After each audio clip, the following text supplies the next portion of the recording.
Isaías 53. Eu queria que você deixasse aberto aí. Meus irmãos, muitas vezes nós nos deparamos com pessoas que fazem a diferença entre o Deus do Antigo Testamento e o Deus do Novo Testamento.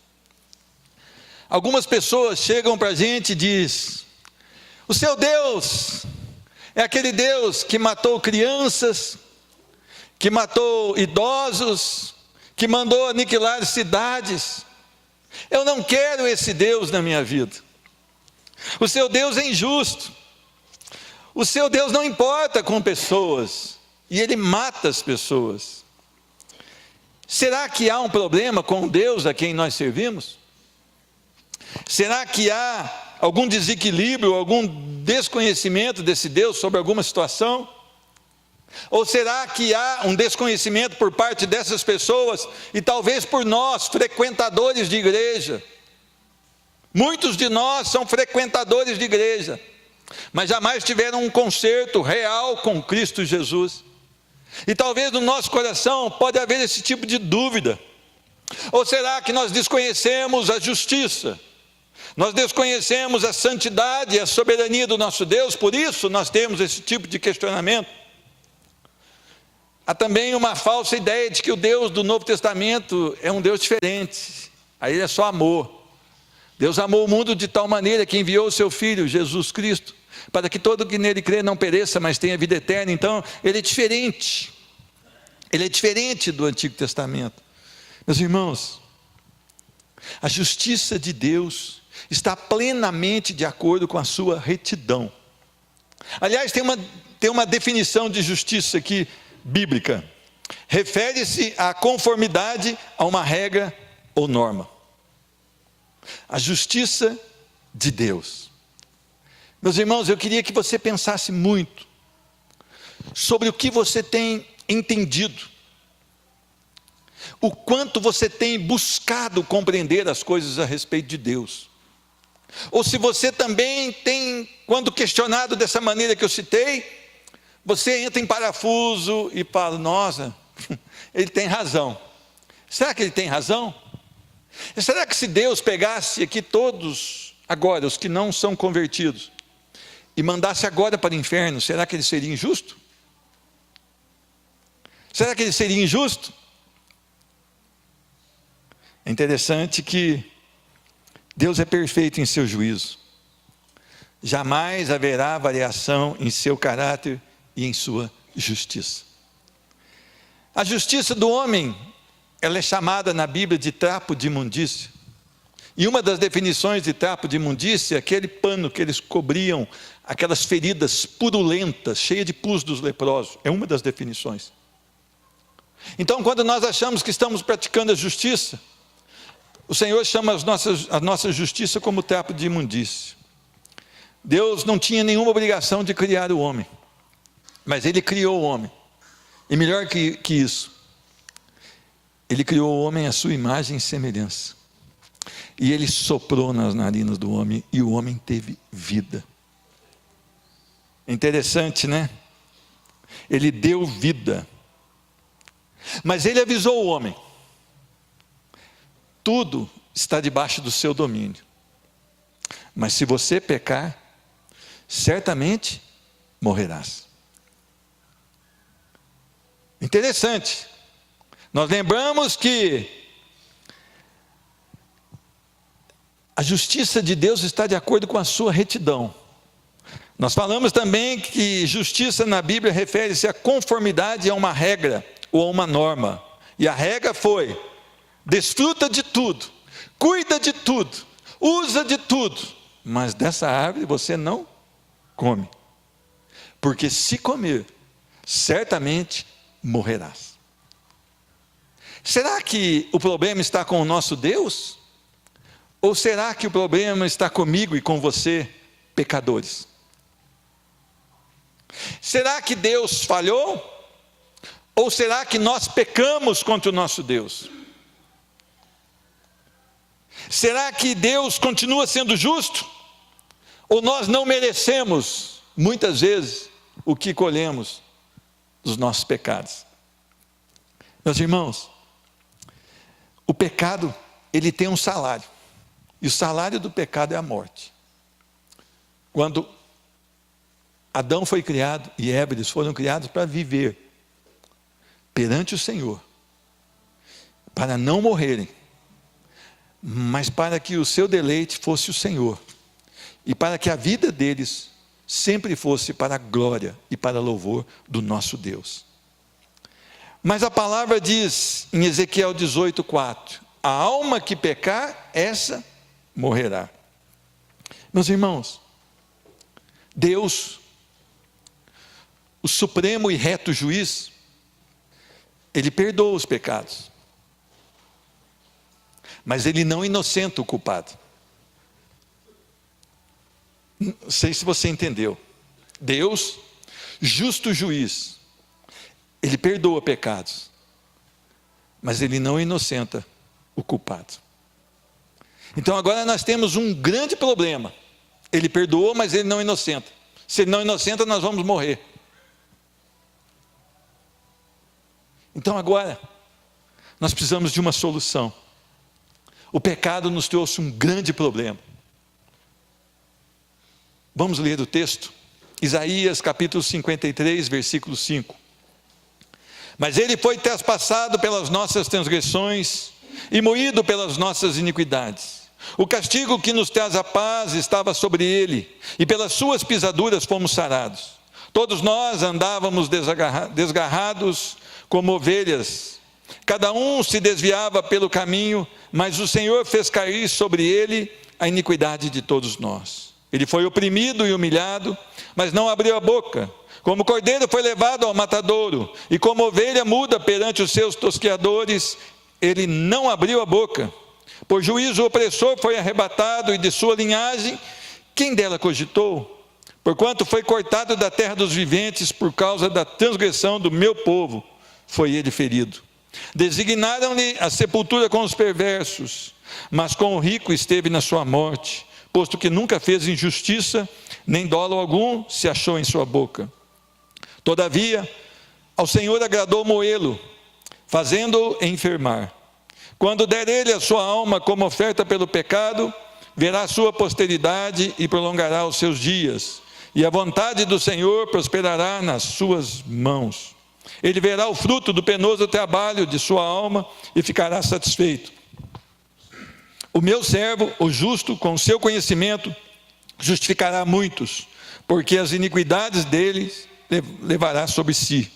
Por isso, eu lhe darei muitos como a sua parte, e com os poderosos repartirá ele o despojo, porquanto derramou a sua alma na morte, foi contado com os transgressores, contudo levou sobre si o pecado de muitos, e pelos transgressores intercedeu. Amém? Pedir para o Barreto desligar esse ventilador, fazendo um favor. Meus irmãos, nós temos um grande problema. O culpado precisa ser punido. Ele perdoou os pecados, mas o culpado precisa de punição. E é interessante que isso, ele não foi colocado sobre nós, mas foi colocado sobre Cristo.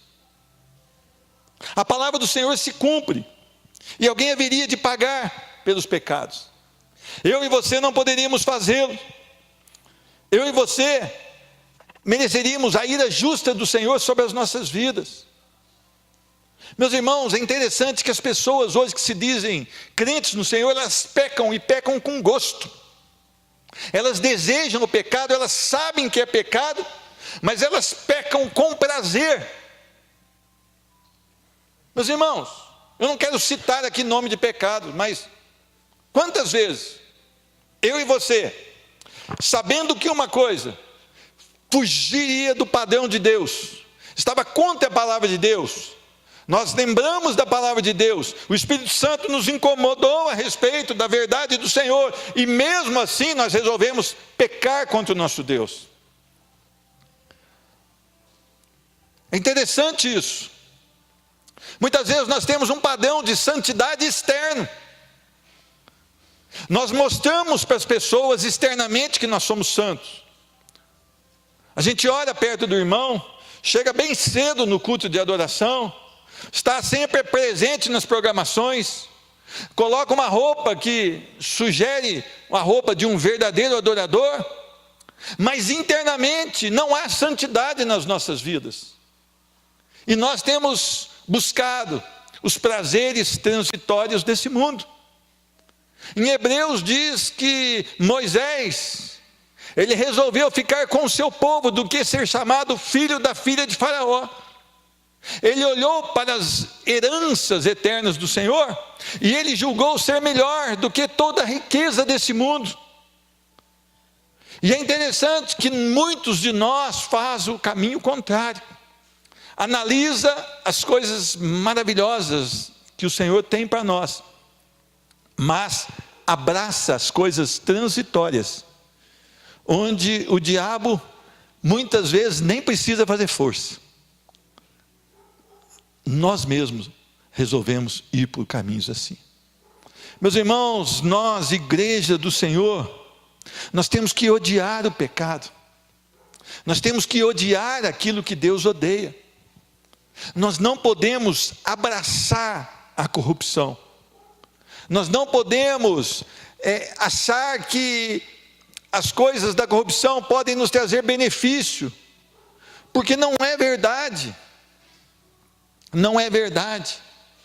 A culpa foi colocada em cima de alguém. Você salvo, você jamais receberá a ira de Deus. Mas você perdido que não se arrepender, você vai receber a fúria da ira de Deus sobre a sua vida. É preciso nós levarmos a sério. O culpado precisa ser punido. A segunda coisa que eu aprendo: o homem não pode ser redimido por suas obras. Meus irmãos, todo sacrifício, lá no Antigo Testamento, ele serviu de didática para nós sabermos a gravidade do pecado, porque haveriam de trazer um cordeiro perfeito, normalmente de 1 ano, que não poderia ter nenhum defeito, e ele era sacrificado, para que simbolicamente os nossos pecados fossem levados por ele, estivessem sobre ele, mas não poderia ter um cordeiro manchado. Então nós notamos aqui que eu e você pecamos, então nós não servimos como cordeiro, em benefício dos nossos próprios pecados. E muitas pessoas acham que estão arrasando na sua vida espiritual. Muitas pessoas estão conformadas com aquilo que estão fazendo. Se nós buscarmos exemplos de homens e mulheres, vamos dizer, não os que são citados aqui na palavra, que você pode falar, não, esses não tem jeito. Homens foram queimados no fogo, porque defenderam que a justificação era pela fé, e começaram a pregar que a palavra liberta um homem. Eles foram colocados no monte de lenha, e foi-lhe dada a oportunidade. Se você retirar tudo que você diz a respeito de Jesus, você será poupado do fogo. E eles diziam, não, lança fogo aí, porque eu jamais decepcionaria aquele que morreu pelos meus pecados. E diz a palavra que eles lançavam fogo, e aqueles homens e mulheres morriam louvando ao Senhor, entoando cânticos de adoração ao Senhor. Às vezes, graças a Deus, eu não sei tocar teclado, então eu olho para cá, porque se eu ver gente aí de qualquer jeito na hora da adoração, eu fico vendo como que é o descaso, para a adoração ao Senhor. E esses homens morriam e glorificavam a Deus.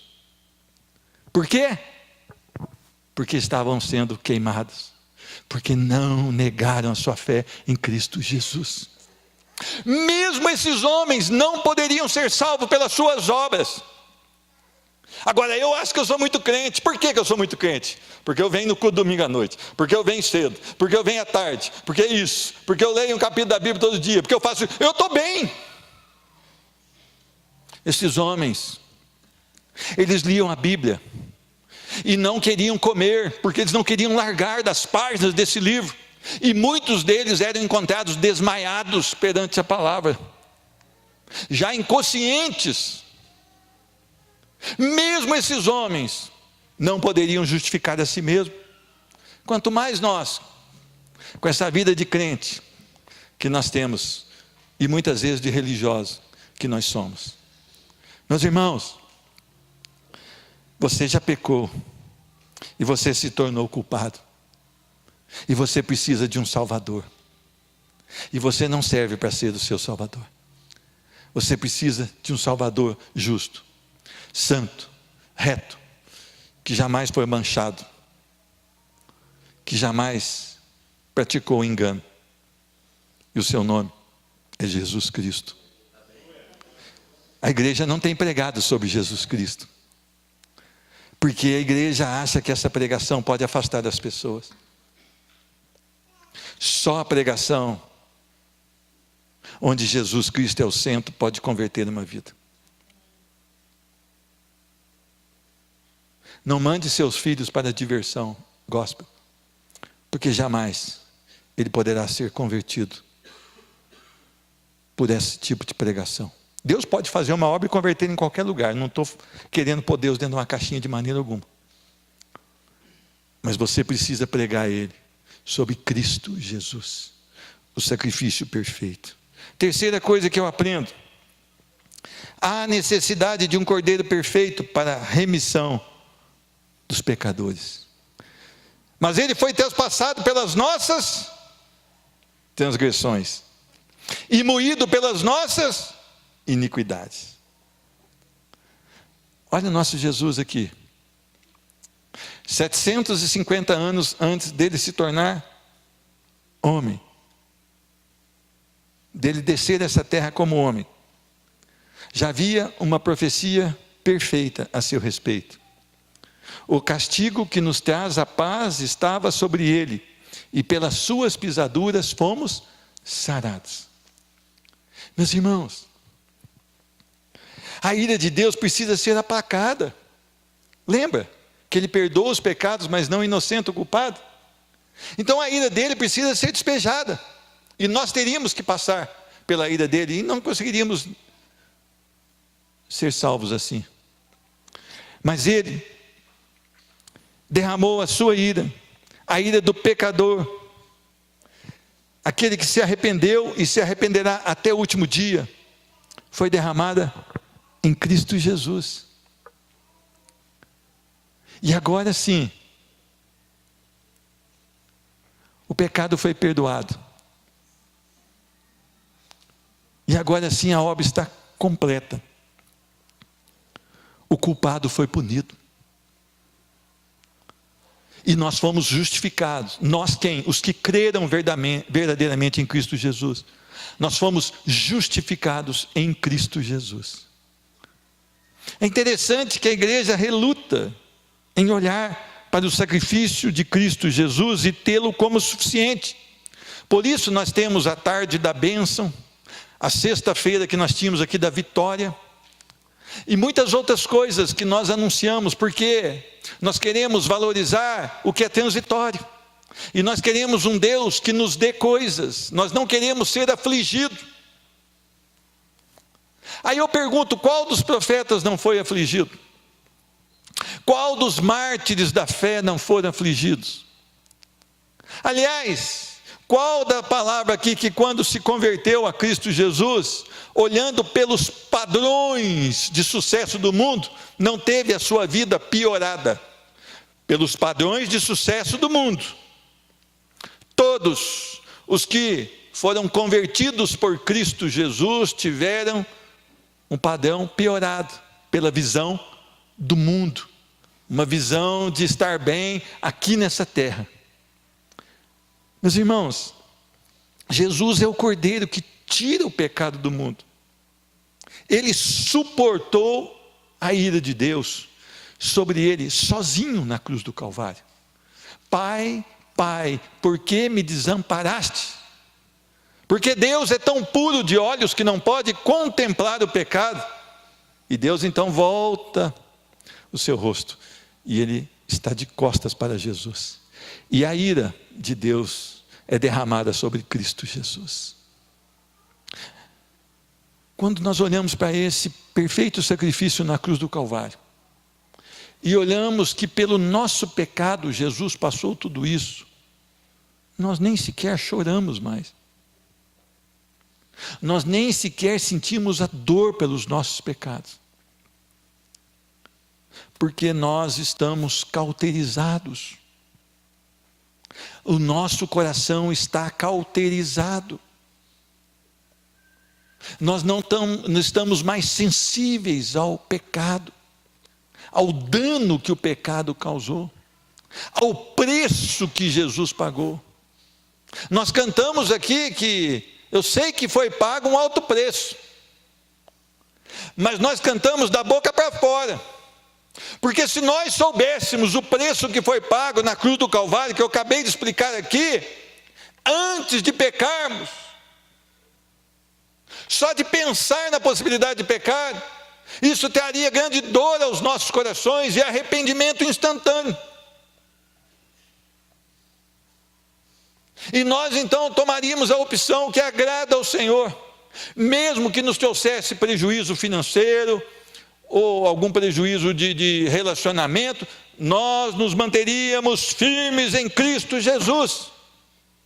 Mas a cauterização do nosso coração tem chegado a tal ponto de tirar toda a sensibilidade pelo pecado. O pecado é terrível. 4. Jesus se tornou sacrifício em nosso lugar, versículo 10. Todavia, ao Senhor agradou moê-lo, fazendo enfermar.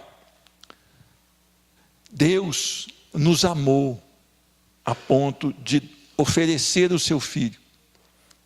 Agradou ao Senhor moê-lo. Meus irmãos, Deus escolheu derramar a sua ira sobre Jesus, ao invés de derramar sobre nós, os salvos pela graça. Às vezes você pensa que Deus no final vai salvar todo mundo. Não vai. Isso não vai acontecer. Só os que creram e se arrependeram, ou que se arrependeram e creram. Por isso, a nossa intercessão pelos nossos filhos, ela deveria ser muito mais constante. Nós deveríamos utilizar muito mais tempo das nossas vidas, ou da nossa peregrinação nessa terra, intercedendo pelos nossos filhos. Eu lembro daquela mulher, se não me engano, a mulher cananeia, que os seus discípulos não queriam que ela chegasse até Jesus, mas ela chega até Jesus e ela diz: minha filha está terrivelmente endemoniada. E o Senhor fala: mas eu vim para os filhos, eu não vou jogar comida para os que não são filhos. E ela diz: mas eu fico satisfeita com a migalha que cai da mesa. Os cachorrinhos, eles se abastecem das migalhas que caem da mesa. E o Senhor falou: olha, não vi fé como dessa mulher.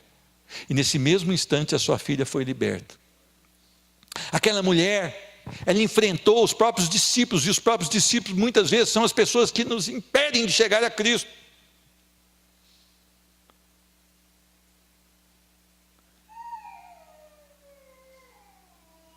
Eu queria que você entendesse isso. Você não pode impedir as pessoas de se chegarem a Cristo, mas você precisa interceder e facilitar o caminho para que elas cheguem a Cristo. Eu e você não podemos converter, mas nós podemos mostrar Cristo através da palavra, através do nosso comportamento, do nosso testemunho de vida, para que pessoas que não creem possam ficar impactadas com a nossa vida e quererem conhecer o Cristo a quem nós servimos. Para isso, o nosso testemunho precisa caminhar muito. Ele precisa nos levar a nos parecer com Cristo Jesus. Meus irmãos, as pessoas precisam olhar para nós e nos chamar de cristãos. E nós precisamos parar de bater no peito e falar: eu sou cristão, eu sou evangélico. As pessoas que têm que reconhecer isso em nós, não nós ficarmos falando para as pessoas. Independente do lugar que estivermos, da roupa que estivermos vestindo, se estivermos ou não carregando, portando uma Bíblia, as pessoas têm que olhar para nós e ver Cristo através das nossas vidas. E esse tem sido o grande problema nosso. Não nos parecemos com Cristo. Por isso servimos muito mais de pedra de tropeço do que de facilitador para que as pessoas se acheguem a Cristo. Meus irmãos, número 5, muitos serão justificados em Cristo. Olha o que diz a palavra no versículo 12, desculpa. Por isso eu lhe darei muitos. Lá no finalzinho, contudo levou sobre si o pecado de muitos. Aqui não diz de todos, mas muitos. Filho de crente não é crente às vezes, não é porque a sua mãe é uma mulher crente de oração que você vai herdar isso, não. É preciso de você suplicar a Deus para que você tenha o que a sua mãe tem, se é que ela é crente, né, meu irmão? É preciso de você implorar ao Senhor que faça em você a mesma obra que fez na sua mãe crente, ou seu pai crente. Meu irmão, isso aqui vai passar. A vida é um sopro, diz a palavra do Senhor. A vida é um sopro. Se você viver 100 anos, eu afirmo para você que isso passa muito rápido. Isso passa muito rápido. Mas há uma eternidade para ser vivida. Junto com o Senhor e totalmente afastado do Senhor. Não tem uma terceira opção. Junto com o Senhor, para aqueles que são justificados em Cristo Jesus. O que Cristo fez na cruz? Ele recebeu a ira de Deus, e ele então pegou os nossos pecados, aquele escrito de dívida, né? E cravou na cruz do Calvário. E agora nós temos o quê? A justiça de Cristo sobre as nossas vidas. Então Deus olha para nós e nos vê como homens justos. Não pelos nossos méritos, nem pelas nossas obras, mas pelos méritos e pela obra de Cristo Jesus. É o mérito de Cristo Jesus que nos salvou. Meus irmãos, Deus mostra em várias passagens bíblicas o terrível poder da sua ira. Lembra do dilúvio? O dilúvio matou crianças, deficientes, velhos, garotos na flor da idade, adolescentes, homens e mulheres que estavam começando a sua vida, bebês de colo, e Deus continua sendo justo. Lembra de Sodoma e Gomorra? A ira de Deus desceu sobre aquela cidade, somente Ló e as suas 2 filhas conseguiram sair dali. A Bíblia chama Ló de o justo Ló. No meio de uma cidade tinha um justo, e Deus o tirou de lá. Uma que nós pregamos aqui esses dias, uns domingos atrás, Uzá. Todo mundo questiona Deus porque Deus fulminou Uzá, porque Uzá pôs a mão na arca, não era? Lembra? Quando os bois tropeçaram e a arca ia cair, instintivamente Uzá pôs a mão na arca e foi morto por Deus. Todo mundo fala, mas Deus não foi legal aí, Deus falhou aí. Não, Deus não falhou. Qual que era a ordem? Para os coatitas. Moisés, então, ele mandava desmanchar o templo e o tabernáculo, eles levavam algumas peças, mas os coatitas não poderiam tocar nas coisas santas, porque se tocassem, morreriam. Uzá não poderia tocar, tocou, morreu. É interessante que nós temos compaixão de Uzá. Nós temos compaixão das cidades que Deus mandou destruir. Nós temos compaixão das pessoas que morreram no dilúvio.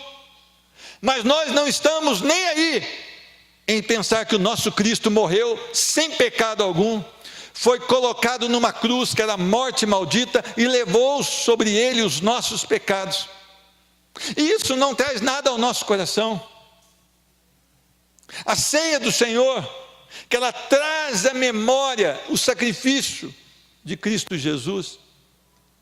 Muitas vezes nós não temos nem os corações tocados diante da ministração da ceia.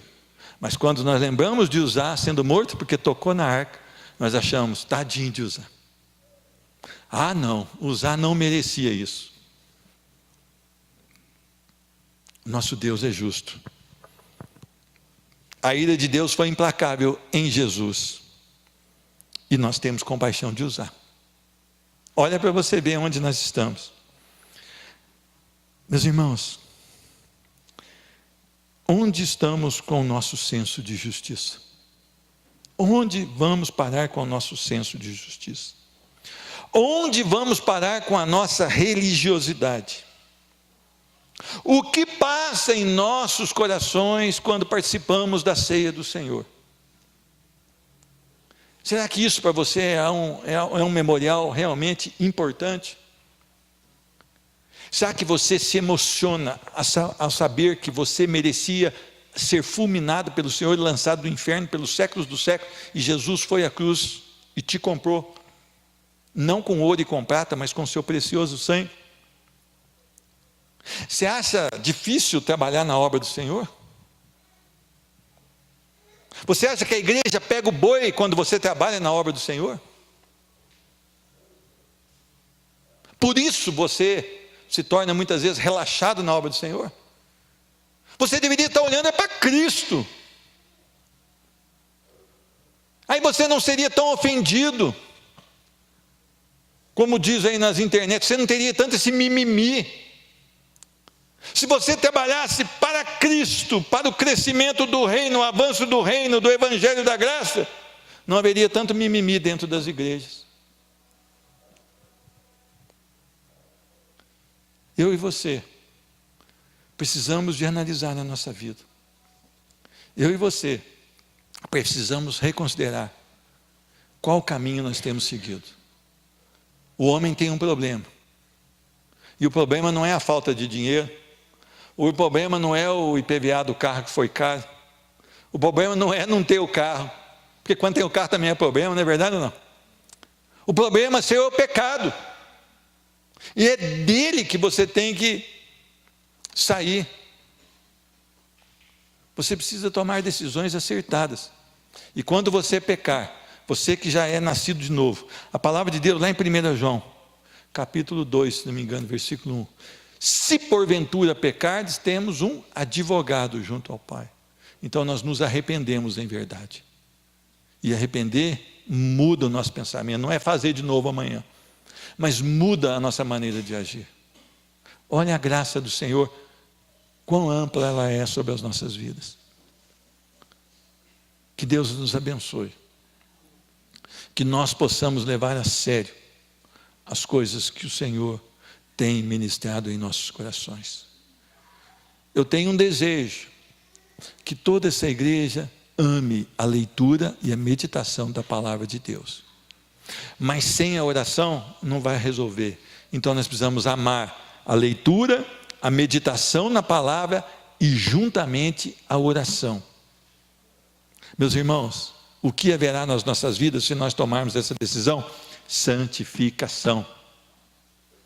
Nós seremos limpos pela palavra. Nós seremos santificados pela verdade, que é Cristo Jesus. Que Jesus nos abençoe e que nós possamos voltar o nosso coração para Ele. Amém?